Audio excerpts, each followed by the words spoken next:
Dan kami dengar kabar-kabarnya nih, katanya Ketua Prabu itu dapat proyek dari Kemenhan 200 miliar. Betul nggak itu?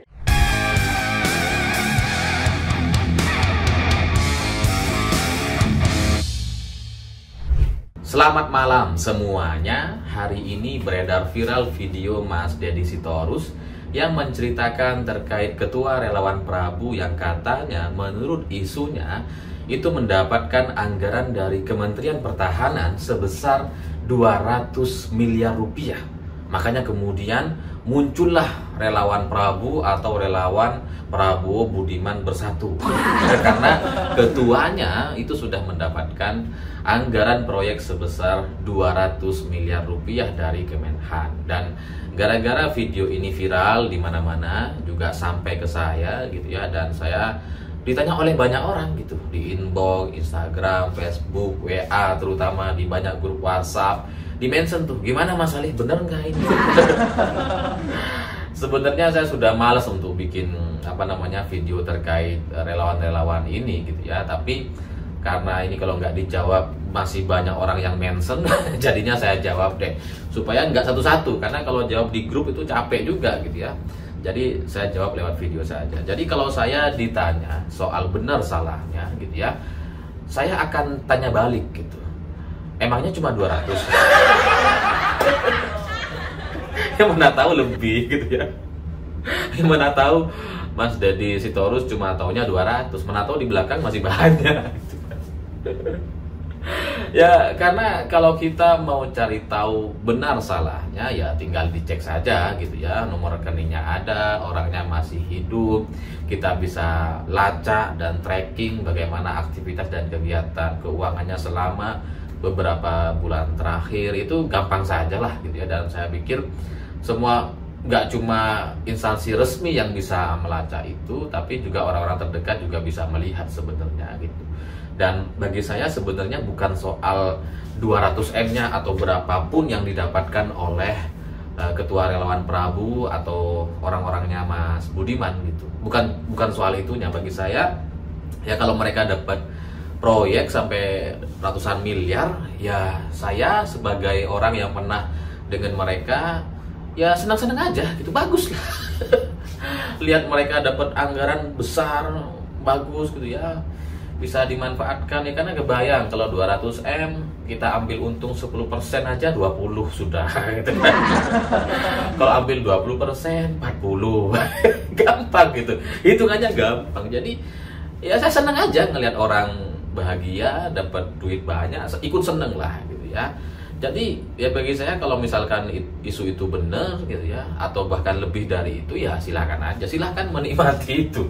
Cuma dari saya yang saya perhatikan dan menjadi titik permasalahan sebenarnya bukan soal rezeki yang didapat sama mantan orang-orang yang pernah dengan saya itu, tapi soal bagaimana anggaran kementerian dimanfaatkan untuk kepentingan pribadi dan mencuci dosa diri sendiri. Itu kan yang bagi saya menjadi bermasalah gitu ya.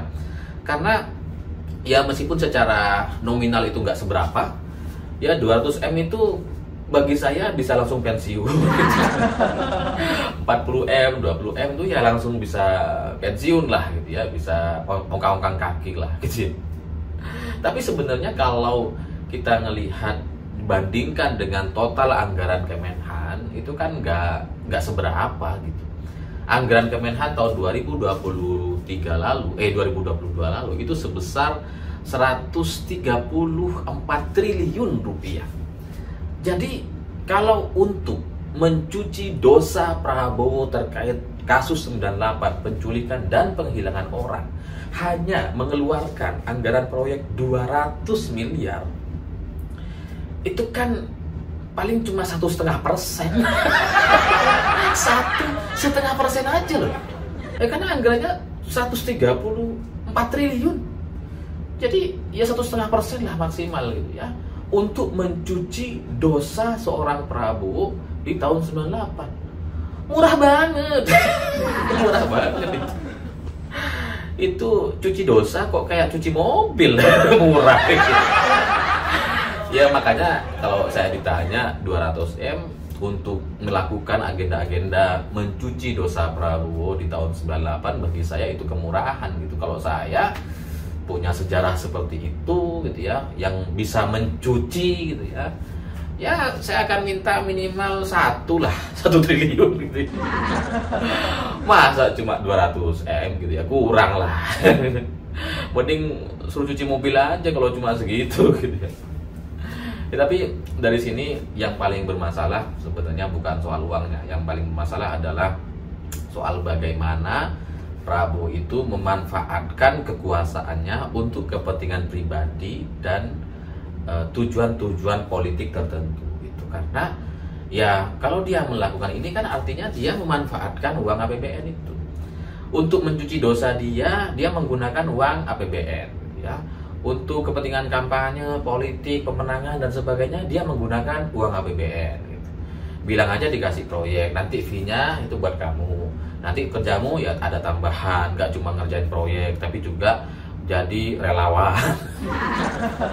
Itu yang menurut saya jadi kayak nggak pas aja gitu kalau isu ini ternyata benar. Dan kalau saya sekali lagi ditanya benar salahnya, kita sebenarnya bisa melihat dari medianya aja gitu ya. Karena setahu saya relawan-relawan Prabowo atau teman-teman Mas Budiman itu suka sekali tampil. Mereka suka sekali mendapatkan panggung, suka gitu. Jadi kalau misalkan muncul isu seperti ini, terus kemudian mereka diem-diem aja, ya kayaknya mereka ketakutan. Takut itu mereka kayaknya. Takut pasti. Ya berarti kalau dia takut ya berarti bener gitu. Orang-orang ketakutan tuh kan caranya 2 gitu, diem atau kirim somasi, pura-pura somasi.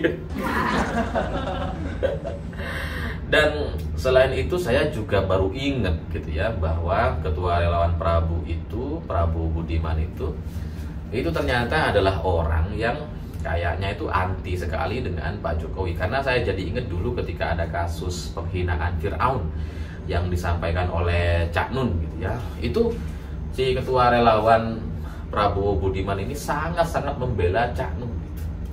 Yang dianggap bahwa itu bukan penghinaan dan sebagainya, sampai kemudian mengajak saya untuk ketemu di Jakarta. Kalau saya ke Jakarta katanya diajak untuk diskusi. Ya bagi saya ketika saya diajak diskusi kayak gitu nggak ada gunanya gitu. Apa yang disampaikan oleh Cak Nun terkait Pak Jokowi yang disamakan dengan Firaun itu sudah jelas sebuah kesalahan. Nggak ada lagi yang perlu didiskusikan gitu. Buat apa gitu. Makanya nggak saya ladeni. Jadi dari sini saya juga akhirnya menyadari bahwa ternyata lingkungan orang-orang Prabowo itu ya sebenarnya adalah orang-orang yang anti dengan Pak Jokowi, atau orang-orang yang nggak terlalu suka dengan Pak Jokowi gitu. Jadi aneh gitu ya rasanya gitu ya. Kita punya seorang menteri, Kementerian Pertahanan gitu ya, yang diajak sama Pak Jokowi untuk masuk ke dalam kabinet dengan alasan persatuan, meskipun selama 5 tahun terakhir nggak bisa bersatu gitu ya. Tapi setelah jadi menteri berkuasa malah diisi oleh orang-orang yang anti dengan presidennya sendiri. Kebayang nggak? Orang yang anti presiden ikut Prabowo menikmati uang APBN bersama-sama gitu ya. Terus kemudian ya masih ketika ada masalah-masalah penghinaan kepada Pak Jokowi mereka nggak mau belain gitu. Dan nggak cuma si ketua relawan Prabowo juga gitu. Prabowo juga kan kurang lebih sama lah gitu ya. Dia itu menyampaikan pernyataan terkait Rocky, penghinaan yang disampaikan oleh Rocky itu kan seminggu setelah kasus itu terjadi atau setelah kejadian. Jadi ya butuh waktu yang sangat lama. Kalau nggak terpaksa kayaknya Prabowo nggak akan klarifikasi itu. Jadi ya di sekeliling mereka itu masih orang-orang yang anti dengan Pak Jokowi gitu. Dan menurut survei ya kurang lebih sama lah seperti itu. Jadi ya bagi saya ini adalah sebuah ujian yang luar biasa bagi Pak Jokowi, karena sudah mengangkat orang yang sebenarnya anti dengan dia, dan ternyata sampai sekarang ya masih ada di sekelilingnya si Pak Prabowo, bahkan menggunakan anggaran-anggaran itu untuk kepentingan politik dan pribadinya. Ya dalam politik kita harus banyak-banyak bersabar gitu, karena ya repot juga kayak Prabowo ini kan ya bentar lagi kan mundur atau diberhentikan. Ya karena dia sudah mau jadi capres katanya. Harus berhentilah, nggak bisa capres sambil jadi menteri kan, nggak bisa gitu. Jadi ya ini tinggal beberapa bulan lagi, 1 atau 2 bulan lagi Cuma pada intinya ini menjadi bagian dari koreksi kita semua kepada Pak Jokowi dengan segala prestasi, pencapaian dan apa yang sudah dilakukan oleh Pak Jokowi untuk bangsa ini. Tetap saja ada hal-hal yang perlu kita koreksi, termasuk salah satunya adalah Prabowo Subianto, karena mengajak orang masuk untuk menjadi kabinet dan tidak bisa bekerja, menghabiskan banyak anggaran, beli pesawat bekas dengan cara utang, kemudian bikin food estate yang kemudian gagal, nanam singkong saja gagal gitu ya. Bahkan sekarang muncul isu beri proyek ke relawan demi mendukung Prabowo atau demi mencuci dosa-dosa Prabowo, itu kan sudah keterlaluan gitu. Saya tidak menafikan apa yang sudah dilakukan oleh Pak Jokowi bagi bangsa ini luar biasa bagus, sudah sangat-sangat hebat lah. Tapi tetap saja ke depan kita tidak boleh memelihara orang-orang seperti ini karena sudah ada buktinya. Prabowo nggak bisa kerja, jadi jelas 2025 kalau dia kalah lagi, dan insya Allah akan kalah lagi, ya nggak usahlah kita kemudian mengajak dia masuk untuk alasan rekonsiliasi atau persatuan. Karena nggak ada yang kita bisa dapatkan. Oke lah, persatuannya dapat gitu ya. Maksudnya jarang ada demo, jarang ada ribut-ribut, itu yang dimaksud persatuan gitu ya. Tapi di luar itu anggaran yang keluar sudah sangat besar, ratusan triliun rupiah. Jadi daripada kita menghabiskan uang anggaran untuk alasan persatuan dengan gak ingin ribut-ribut, gak pengen ada banyak demo-demo dan sebagainya, bagi saya lebih murah mengerahkan TNI dan Polri untuk mengamankan bangsa ini, dan jelas tujuannya untuk pembelajaran bagi bangsa Indonesia ke depan.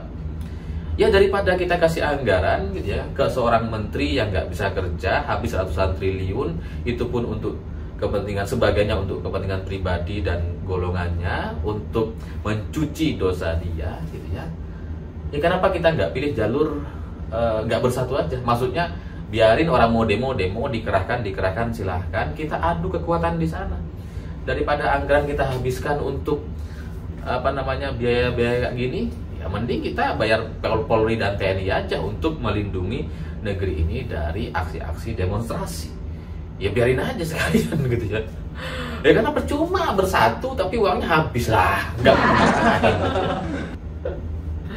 Tapi di luar itu, terakhir saya juga akhirnya mengerti bahwa yang dimaksud cari uang itu tidak hanya dengan cara buzzer atau bikin konten. Itu ternyata maksudnya ya kayak gini, cari-cari proyek gitu. Oh ini maksudnya. Dan itu yang disampaikan sama teman saya 2 bulan lalu gitu, terkait kampanye di 2024 gitu ya. Teman saya bilang bahwa Mas Alif, kita itu udah lama ngonten, udah ya bertahun-tahun lah. Padahal cara untuk bisa kaya itu gak cuma ngonten gitu. Kita dekat saja dengan kekuasaan, cari proyek, itu loh cara baru. Tahun gini kok masih bikin konten. Ada teman saya yang bilang kayak gitu. Oh ternyata jalurnya tuh kayak gini tuh. Ya sudahlah, sebagai sebuah pembelajaran, saya sebagai orang desa ya sudahlah, tetap ingin bikin konten sesuai dengan minat saya, sesuai dengan keinginan saya, bahwa kemudian setelah ini dapat proyek juga misalkan 2 triliun ya tetap saya terima, tapi tetap bikin konten. Jadi ya itu saya pikir gitu ya, kalau ditanya ke saya terkait apa yang disampaikan oleh Mas Deddy Sitorus, saya juga sudah dengar, saya juga sudah mendapatkan info-info itu, bahwa datanya belum dikeluarkan. Ya kayaknya itu tinggal nunggu waktu saja. Mungkin nanti akan bersamaan dengan kasus pembelian pesawat bekas yang dibeli oleh Kementerian Pertahanan. Saya pikir itu. Terima kasih sudah menonton. Begitulah pura-pura.